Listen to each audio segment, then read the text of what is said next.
മലയാള commercial സിനിമയുടെ ചരിത്രത്തിലെ കൗതുകകരമായ അധ്യായങ്ങൾ പങ്കുവയ്ക്കാൻ എപ്പോഴും സിനിമാ കേരള മുന്നോട്ട് വന്നിട്ടുണ്ട്, ധൈര്യപൂർവം തന്നെ.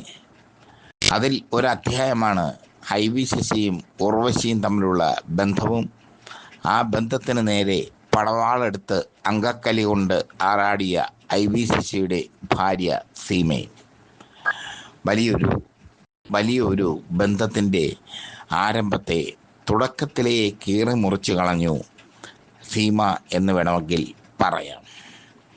IV ശശിയുടെ സിനിമകൾക്ക് പ്രത്യേകതയുണ്ട്. എത്രയൊക്കെ മൂടിപ്പൊതിഞ്ഞ് നടന്നാലും തൻ്റെ സിനിമയിൽ വരുമ്പോൾ മൂടിപ്പൊതഞ്ഞ് നടക്കാൻ പറ്റില്ല. തൻ്റെ സിനിമയിൽ വരുമ്പോൾ നഗ്നത പ്രദർശിപ്പിക്കണം. കാലാകാലങ്ങളായി IV ശശിയുടെ സിനിമകളുടെ ഏറ്റവും വലിയ പ്രത്യേകത ഈ നഗ്നത പ്രദർശനമാണ്, നടികളുടെ നഗ്നത പ്രദർശനമാണ്. മറ്റ് സിനിമയിലൊന്നും നഗ്നത പ്രകടിപ്പിക്കാത്ത അല്ലെങ്കിൽ പ്രദർശിപ്പിക്കാത്ത നടികൾ IV ശശിയുടെ സിനിമയിൽ എത്തുമ്പോൾ അതിന് വഴങ്ങേണ്ടി വരുന്ന ഒരവസ്ഥ. ഒരു കാലത്ത് മലയാള സിനിമാ വാരികകൾ സജീവമായിരുന്നു. നാനയും ചിത്രഭൂമിയും വെള്ളി നക്ഷത്രവും ഫിലിം മാഗസിനും ഇങ്ങനെ കുറേ സിനിമാ വാരികകൾ. അവർ തോന്നും പോലെ ഗോസിപ്പുകൾ അടിക്കുമായിരുന്നു. അവർക്കെതിരെ നിയമയുദ്ധത്തിനൊന്നും അന്ന് പോയിരുന്നില്ല താരങ്ങൾ.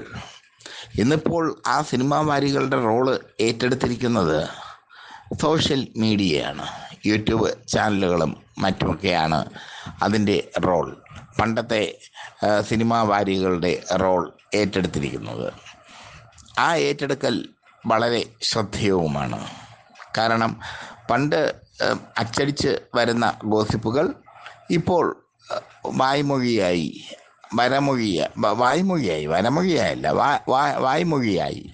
പ്രേക്ഷകരുടെ മുമ്പിൽ എത്തുന്നു. അതൊക്കെയാണ് പ്രത്യേകത. മാത്രമല്ല, പണ്ടുണ്ടായിരുന്ന ഗോസിപ്പുകൾ ഇപ്പോൾ ട്രോളുകളായി എത്തുന്നു പ്രേക്ഷകർക്ക് മുമ്പിൽ. അതും ശ്രദ്ധേയമായ ഒരു കാര്യമാണ്. പറഞ്ഞു വരുന്നത് ന്യൂജൻ തലമുറയുടെ പ്രത്യേകതയല്ല, മറിച്ച് ഒരു കലിപ്പിൻ്റെ കഥയാണ്. IV ശശിയുടെ ചിത്രങ്ങളിൽ കൈമെയ് മറന്ന് അഭിനയിച്ചിട്ടുണ്ട് ഉർവശി. IV ശശിയുടെ ചിത്രങ്ങളിലെ ഉർവശിയുടെ കഥാപാത്രങ്ങൾ എപ്പോഴും അന്നും ഇപ്പോഴും ചരിത്രമാണ്. കരിമ്പിൻ പൂവിനക്കരെ എന്ന ചിത്രത്തിലെ കഥാപാത്രം, അതിലൊക്കെ ഉപരിയായി അനുരാഗി എന്ന ചിത്രത്തിലെ കഥാപാത്രം, അനുരാഗിയിലൊക്കെ IV ശശി നിർദ്ദേശിച്ചത് അനുസരിച്ച് മോഹൻലാലുമായി ഇഴുകിച്ചേർന്ന് അഭിനയിച്ചു ഉർവശി. മറ്റൊന്ന് വർത്തമാനകാലത്തിലെ കഥാപാത്രത്തിന് ഉർവശിക്ക് സ്റ്റേറ്റ് അവാർഡ് ലഭിച്ചു. അതൊക്കെയാണ് പ്രത്യേകത. പക്ഷെ അക്കാലത്ത് ചില സിനിമാ വാരികകൾ ഉർവശിയും IV ശശിയും തമ്മിലുള്ള ബന്ധം അവിശുദ്ധമാണ് എന്ന തരത്തിലുള്ള ഗോസിപ്പുകൾ പടർത്തി. പ്രത്യേകിച്ചും നാന സിനിമാ വാരികയായിരുന്നു ആ ഗോസിപ്പ് പരത്തുന്നതിൽ മുൻപന്തിയിൽ നിന്നത്.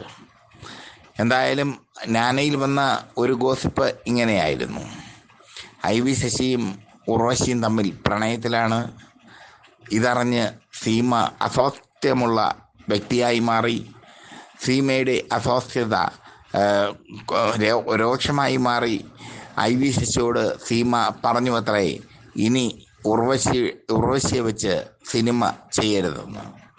അതാണ് അക്കാലത്ത് ഏറ്റവും ടോപ്പിൽ നിന്ന ഗോസിപ്പ്. സീമ അത് ഇതുവരെയും നിഷേധിച്ചിട്ടില്ല എന്നതും ശ്രദ്ധേയമാണ്.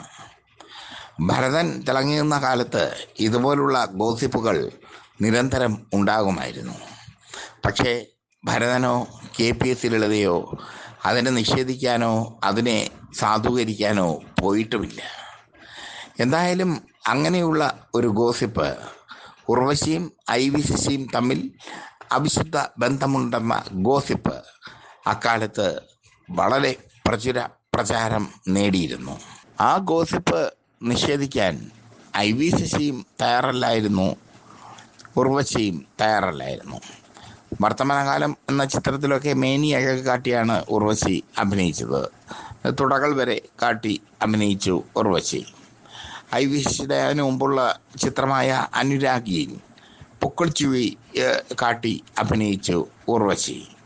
അങ്ങനെ IV ശശിയുടെ ചിത്രത്തിൽ വരുമ്പോൾ ഉർവശി നന്നായി മേനിയഴക് കാട്ടുന്ന ഒരു പ്രവണത ഉണ്ടായിരുന്നു. ഇതായിരിക്കാം സീമയെ പ്രകോപിപ്പിച്ചത്. ഇതാണ് സീമയെ പ്രകോപിപ്പിച്ചതെന്ന് അക്കാലത്തെ പത്രപ്രവർത്തകർ പറയുന്നു. എന്തായാലും സീമ വടിയെടുത്തു. IV ശശിയും ഉർവശിയും തമ്മിലുള്ള പ്രണയം സ്വാഹയായി മാറി. ഇതൊക്കെ അക്കാലത്ത് മാധ്യമപ്രവർത്തകർക്ക് വലിയൊരു വാർത്തയായിരുന്നു.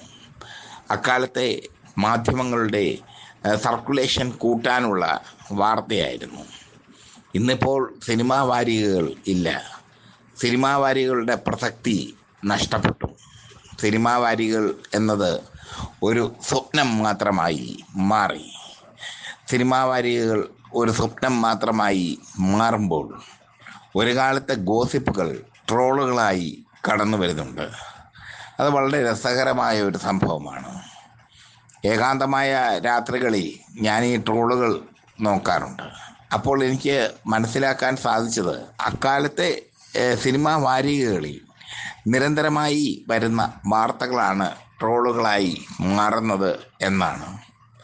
എന്തായാലും IV ശശിയും ഉർവശിയും തമ്മിലുള്ള ബന്ധവും ആ ബന്ധത്തിന് നേരെ സീമ വാളോങ്ങിയതും സീമ വടിയെടുത്തതും ഒക്കെ ഒരു കാലത്തെ ചരിത്രമായി അവലംബിക്കുന്നു, ഒരു കാലത്തെ ചരിത്രമായി മാറിയിരിക്കുന്നു.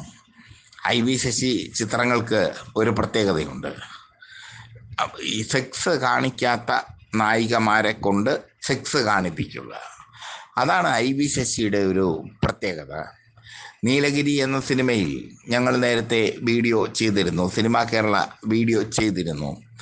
നീലഗിരി എന്ന ചിത്രത്തിൽ സുനിതയെ കൊണ്ട് തുട കാണിച്ചു IV ശശി. അഞ്ജുവിനെ കൊണ്ട്, നമ്മുടെ പണ്ടത്തെ ബേബി അഞ്ജു പിന്നീട് അഞ്ജുവായി മാറി, അഞ്ജുവിനെ കൊണ്ട് ശരീര സൗന്ദര്യ പ്രദർശനം നടത്തി IV ശശി. ഇതൊക്കെ IV ശശിയുടെ മാത്രം പ്രത്യേകതകൾ ആയിരുന്നു. എന്തായാലും IV ശശി ഇന്നില്ല, ഉർവശി ഇന്നുണ്ട്, സീമ ഇന്നുണ്ട്. അവരെല്ലാവരും ഒരു കഥാപ്രപഞ്ചത്തിൻ്റെ ഭാഗങ്ങളായി അവശേഷിക്കുന്നു. IV ശശിയെപ്പോലെ ഒരു സംവിധായകനെ മലയാള സിനിമയ്ക്ക് ഇനി ലഭിക്കില്ല. കാരണം അദ്ദേഹം അത്രയേറെ ശക്തനായ ഒരു സംവിധായകനായിരുന്നു. സംവിധാനം IV ശശി എന്ന് എഴുതി കാണിക്കുമ്പോൾ കൈയടിക്കുന്ന ഒരു തലമുറ ഉണ്ടായിരുന്നു. ഏതിൽ തൊട്ടാലും പൊന്നാക്കാൻ IV ശശിക്ക് കഴിയുമായിരുന്നു. അവസാനം മലയാള സിനിമയിലെ സൂപ്പർ താരങ്ങൾ IV ശശിയുടെ മേൽ, അല്ലെങ്കിൽ IV ശശിക്ക് അയിത്തം കൽപ്പിച്ചതും ചരിത്രം. ദേവാസുരത്തിന് ശേഷം ഒരുപാട് ചിത്രങ്ങൾ ചെയ്യണമെന്ന് അദ്ദേഹത്തിന് ആഗ്രഹം ഉണ്ടായിരുന്നു. പക്ഷേ ശ്രദ്ധ അടക്കമുള്ള ചിത്രങ്ങൾ വലിയ പരാജയമായി മാറിയപ്പോൾ IV ശശി ഒന്നുമല്ലാതായി മാറി.